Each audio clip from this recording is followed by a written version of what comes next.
সূরা আমের সিরিয়ালে প্রায় 18 জন নবীর কথা উল্লেখ করেছেন। সূরা আমে একই সিরিয়ালে প্রায় 18 জন নবীর কথা উল্লেখ করেছেন। 18 জন নবীর কথা উল্লেখ করার পর এরপরে আল্লাহ সুবহানাহু ওয়া তাআলা বলেন, ওয়ালাউ আশরাকু লাহাবিতা আনহুম মা কানু ইয়ামালুন। আল্লাহ তাআলা বলেন, যদি তারা শিরক করে, ওয়ালাউ আশরাকু, যদি তারা শিরক করে, লাহাবিতা আনহুম মা কানু ইয়ামালুন, লাহাবিতা আনহুম, তারা যে আমলগুলি করেছে আল্লাহ বলছেন সেই আমলগুলিকে আল্লাহ তাআলা নষ্ট করে দেবেন। যদি কেউ আল্লাহর সাথে অংশীদার করে শিরক করে, আল্লাহ তাআলা তার সমস্ত আমলগুলিকে নষ্ট করে দেবেন। আল্লাহ বলেছেন সূরা আমের 88 নম্বর আয়াতে, সহিহ বুখারী, সহিহ মুসলিম, মিশকাতুল মাসাবির 50 নম্বর হাদিস, আব্দুল্লাহ ইবনে মাসউদ রাদিয়াল্লাহু তাআলা থেকে বর্ণিত। তিনি বলছেন যে রাসূলুল্লাহ সাল্লাল্লাহু আলাইহি সাল্লাম বলেছেন, আকবারু কাবাইরা সালাসা, সবচেয়ে বড় পাপ হচ্ছে তিনটি। আল ইশরাকু বিল্লাহ, প্রথম হচ্ছে আল্লাহর সাথে শিরক করা, হুকুকুল ওয়ালিদাইন, পিতামাতার অবাধ্য হওয়া, শাহাদাতি জুর ওয়া ফিরাতি কাউলি জুর, মিথ্যা কথা বলা, মিথ্যা সাক্ষী দেওয়া।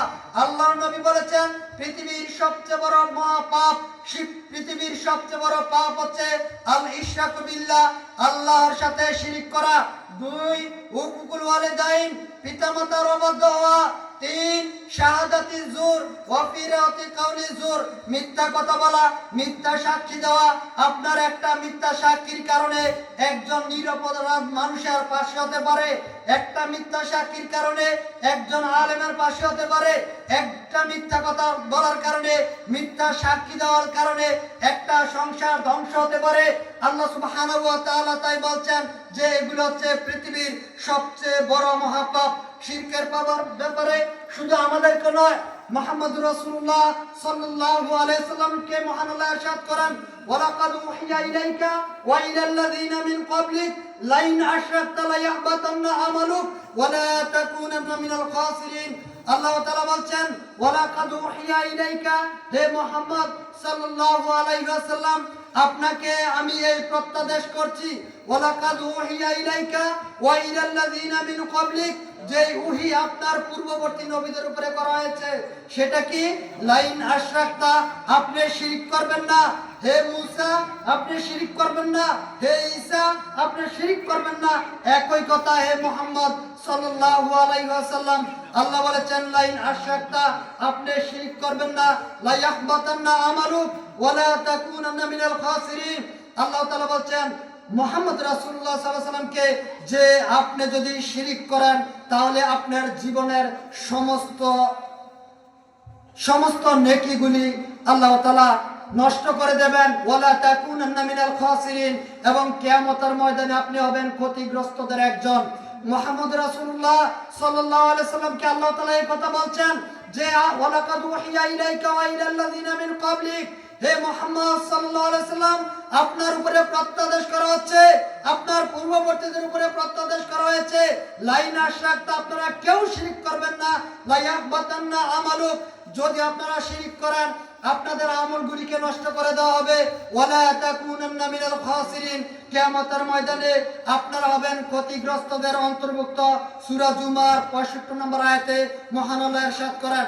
সম্মানিত উপস্থিতি, সূরা নিসার 48 নম্বর আয়াতে বলছেন, ইন্নাল্লাহা লা ইয়াগফিরু আইয়ুশরাকা বিহি ওয়া ইয়াগফিরু মা দুনা যালিকা লিমান ইয়াশা।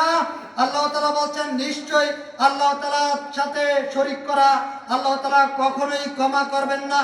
এর চাইতে যত নিম্ন পর্যায়ের গুনাহ হতে পারে, সেটা মানুষ হত্যার গুনাহ হতে পারে, সেটা শিরক হতে পারে, সেটা জিনার গুনাহ হতে পারে, অন্য যে কোনো গুনাহ হতে পারে, আল্লাহ তাআলা বলেন ইন্নাল্লাহা লা ইয়াগফিরু আইয়ুশরাকা বিহি।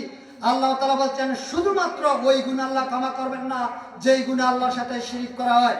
এটা ব্যতীত এর চাইতে নিম্ন পর্যায়ে যত পৃথিবীতে যত রকমের গুনাহ হতে পারে, আল্লাহ বলেছেন আল্লাহ চাইলে সেগুলোকে ক্ষমা করবেন, আল্লাহ চাইলে সেগুলোকে ক্ষমা করবেন। সম্মানিত উপস্থিতি, আল্লাহ সুবহানাহু ওয়া তাআলা এই কথাই বুঝিয়েছেন এই আয়াতে যে পৃথিবীতে যত গুনাহ হতে পারে সেটা আপনার বিবেচনায় যত রকমের পাপ হতে পারে, আল্লাহ বলেছেন সমস্ত পাপ আল্লাহ ক্ষমা করবেন, তবে এই পাপ আল্লাহ ক্ষমা করবেন না। রাসূলুল্লাহ সাল্লাল্লাহু আলাইহি সাল্লাম এক হাদিসে বলেছেন যে আল্লাহ সুবহানাহু ওয়া তাআলা বলেছেন ইয়া ইবনে আদমা, হে আদম সন্তান, ইন্নাকা মা দাউতানি, হে আদম সন্তান, আমি তোমাদেরকে বলছি শোনো, যতদিন তোমরা আমার নিকটে চাইবে, আমাকে ডাকবে, ইন্নাকা মা দাউতানি ওয়া রাজাউতানি গফারতু লাকা আলা মা কানা মিনকা ওয়ালা উবালি, যতদিন তোমরা আমার কাছে আশা করবে ক্ষমা নেওয়ার জন্য, আমি তোমাদেরকে ক্ষমা করব। শেষ পর্যায়ে গিয়ে আল্লাহ তাআলা বলছেন, তবে শর্ত হচ্ছে একটা, যে তুমি আল্লাহর সাথে শিরক করবে না। আল্লাহর সাথে শিরক